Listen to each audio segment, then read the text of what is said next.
여러분 폰으로 쓱 결제하는 거 이제 뭐 너무 당연하죠. 거의 뭐 공기처럼 느껴질 정도인데요. 근데 이 당연한 편리함 뒤에 숨겨진 거대한 엔진이 있다는 사실 혹시 생각해 보셨나요? 오늘은 바로 그 엔진 중 하나, 국내 휴대폰 결제 시장의 조용한 강자라고 할까요? KG 모빌리언스에 대해 제대로 한번 파헤쳐 보겠습니다.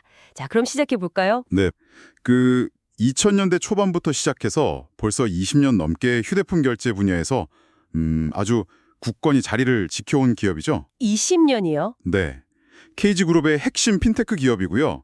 단순히 이제 남의 결제를 대신해주는 걸 넘어서 이제는 직접 금융 서비스까지 넘보고 있습니다. 아, 직접 금융 서비스까지요? 네, 오늘 이 시간에는 KG 모빌리언스가 지금 어떤 위치에 있고 또 앞으로 어디로 나아가려고 하는지 그 속내를 한번 들여다보겠습니다. 역시 가장 먼저 떠오르는 건 그 휴대폰 결제 분야에서의 압도적인 지위, 이거겠죠.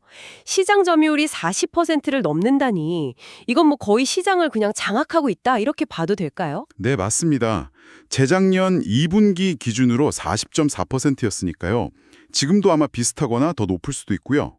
실제로 작년 2024년이죠. 작년 매출의 86%가 이 휴대폰 결제를 포함한 PG, 그러니까 전자결제 대행 서비스에서 나왔습니다. 86%요. 이야, 거의 전부네요. 네, 그렇죠. 최근에는 그 테무 같은 해외 직구 플랫폼이나 아니면 뭐 메가커피 같은 대형 프랜차이즈들 있잖아요. 아, 네네. 이런 곳까지 고객으로 확보하면서 계속 영토를 넓히고 있습니다. 그리고 또 하나, 2019년에 KG 오렛을 합병했잖아요. 맞아요. 그때 합병했죠. 그러면서 강화된 신용카드 PG 사업, 이것도 뭐 보험료 결제 같은 새로운 영역으로 계속 확장 중이고요. 여기서 우리가 좀 눈여겨봐야 할 부분은 단순히 휴대폰 결제 하나에만 머물지 않고 이렇게 결제 포트폴리오를 다양하게 가져가면서 안정성을 더하고 있다는 점입니다. 확실히 탄탄한 그 결제 사업을 기반으로 뭔가 새로운 성장 동력을 계속 찾고 있는 모습이네요. 네. 특히 그 모빌리언스 카드라는 선불카드 성장세가 이게 보통이 아니라고 들었어요.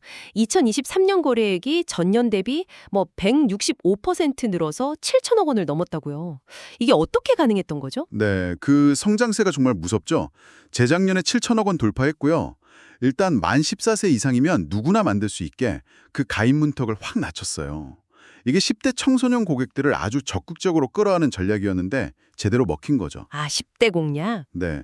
그리고 여기에 더해서 작년 초에 시작한 알뜰폰 MVNO 사업 KG 모바일이라고 있거든요. 아, 알뜰폰까지요? 네. 이 둘 간의 시너지도 주목할 만합니다. 예를 들어서 모빌리언스 카드 사용자에게 통신비 할인 혜택을 주는 식으로 서로 고객을 끌어주고 또 묶어두는 그런 효과를 내고 있는 거죠. 아, 카드 고객이 통신사 고객 되고 통신사 고객이 또 카드 쓰고 뭐 이런 식이군요. 그렇죠. 제가 특히 중요하다고 생각하는 점은 뭐랄까 이 신사업들이 그냥 개별적으로만 크는 게 아니라는 거예요. 기존의 그 탄탄한 결제 인프라와 고객 기반 위에서 아주 유기적으로 얽히면서 KG 모빌리언스만의 어떤 생태계를 만들어가고 있다 이겁니다. 확실히 큰 그림을 그리고 있네요. 근데 실적 얘기를 좀 해보면 2023년은 정말 화려했어요. 연간 거래액 10조 원 돌파했죠. 판교 부동산 매각 이익까지 더해져서 순이익도 50% 넘게 뛰었고요. 그런데 작년 2024년 1분기 실적은 조금 주춤했어요. 이건 어떻게 봐야 할까요? 맞습니다. 작년 1분기에는 그 소위 TMF 사태라고 불리는 게 있었죠. 주요 대형 소셜 커머스 가맹점들하고 정산이 좀 지연되는 이슈가 있었고요.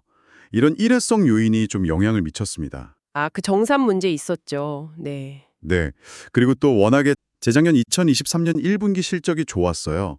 그러다 보니 상대적으로 좀 부진해 보이는 뭐 그런 기저효과도 있었고요. 하지만 이런 단기적인 실적 변동보다 저는 더 중요한 게 이 회사가 위기를 어떻게 관리하느냐, 이 능력이라고 봅니다. 위기 관리 능력이요? 네. 특히 프로메테우스라는 AI 기반 위험 관리 시스템이 상당히 인상적인데요. 프로메테우스요? 이름이 거창한데요? 그렇죠. 이게 실시간으로 미나 위험을 예측하고 또 결제 성공률을 높여줍니다. 그래서 휴대폰 결제의 고질적인 문제인 그 떼일돈, 즉 대손 리스크를 상당히 효과적으로 제어하고 있어요. 이 시스템 덕분에 그 금융 이력이 부족한 사람들이 있잖아요. 신파일러라고 부르죠. 네, 신파일러.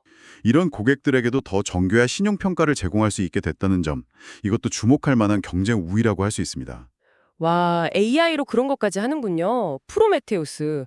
네, 그렇게 첨단 시스템을 운영하면서 혹시 뭐 데이터 유출이라던가 시스템 다운 같은 뭐 또 다른 보안 문제는 없을까요? 기술적인 안정성은 좀 어떤가요? 그거 정말 중요한 질문입니다. 사실 뭐 저희 같은 일반 사용자들은 잘 모르잖아요. 그냥 결제 완료 메시지만 깍대면 됐구나 하니까요. 그렇죠. 그냥 편하면 장땡이죠. 근데 이 당연한 편리함 뒤에는 정말 엄청난 기술적인 노력이 숨어 있는 겁니다. KG 모빌리언스는요, 국내 최고 수준의 재해복구 DR 센터를 구축해놨어요. DR 센터요? 네, 만에 하나, 정말 만에 하나 메인 시스템에 문제가 생겨도 결제가 끊기지 않도록 2중, 3중으로 대비하고 있는 거죠.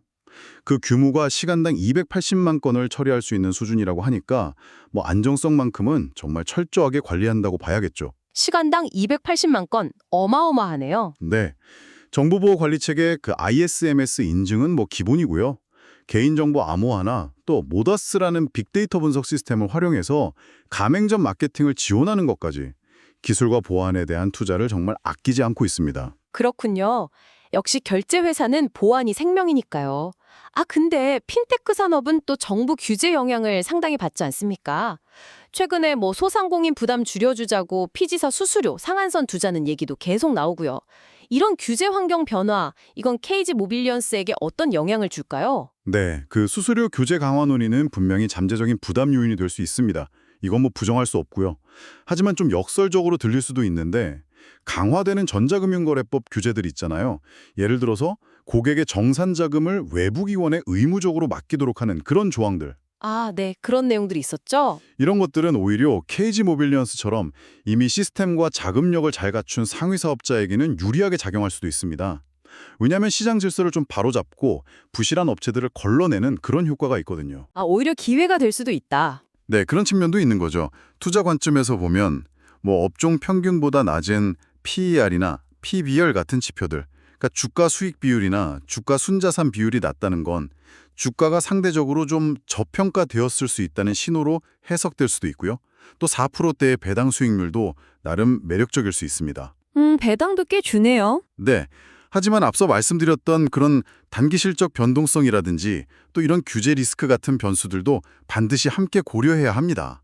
그래서 이 모든 것을 종합해보면 결국 이 기업의 가치는 신사업의 성장 잠재력과 또 피할 수 없는 여러 리스크들 사이에서 어떻게 균형점을 찾아가느냐, 여기에 달려있다고 할 수 있겠습니다. 네, 오늘 정말 국내 대표 핀테크 기업 중 하나인 KG 모빌리언스에 대해서 아주 깊이 있게 들여다봤습니다. 휴대폰 결제 시장의 챔피언 자리를 계속 지키면서도 선불카드의 알뜰폰까지 넘나들면서 종합 핀테크 기업으로 진화하려는 그런 야심이 엿보이는 것 같습니다. 네, 그렇죠. 끊임없이 변화하는 금융 환경 속에서 살아남기 위해서 기술 혁신과 사업 다각화라는 카드를 계속 꺼내들고 있는 모습입니다. 앞으로 이 기업이 또 어떤 새로운 서비스로 우리의 그 결제 습관, 더 나아가서는 일상생활의 변화를 가져올지 이걸 지켜보는 것도 상당히 흥미로운 관전 포인트가 될 것 같습니다. 여러분은 이 KG 모빌리언스의 미래로 어떻게 보시나요? 댓글로 자유롭게 의견 남겨주시면 저희도 재미있게 보겠습니다. 네, 여러분의 다양한 의견 기다리겠습니다. 물론 어떤 경우든 투자는 항상 여러 정보를 바탕으로 신중하게 접근해야 하고요. 최종적인 결정과 그에 따른 책임은 여러분 각자에게 있다는 점 꼭 기억해 주시기 바랍니다. 그럼 저희는 다음 시간에 더욱 흥미로운 주제로 여러분을 다시 찾아뵙겠습니다. 네, 다음에 또 뵙겠습니다.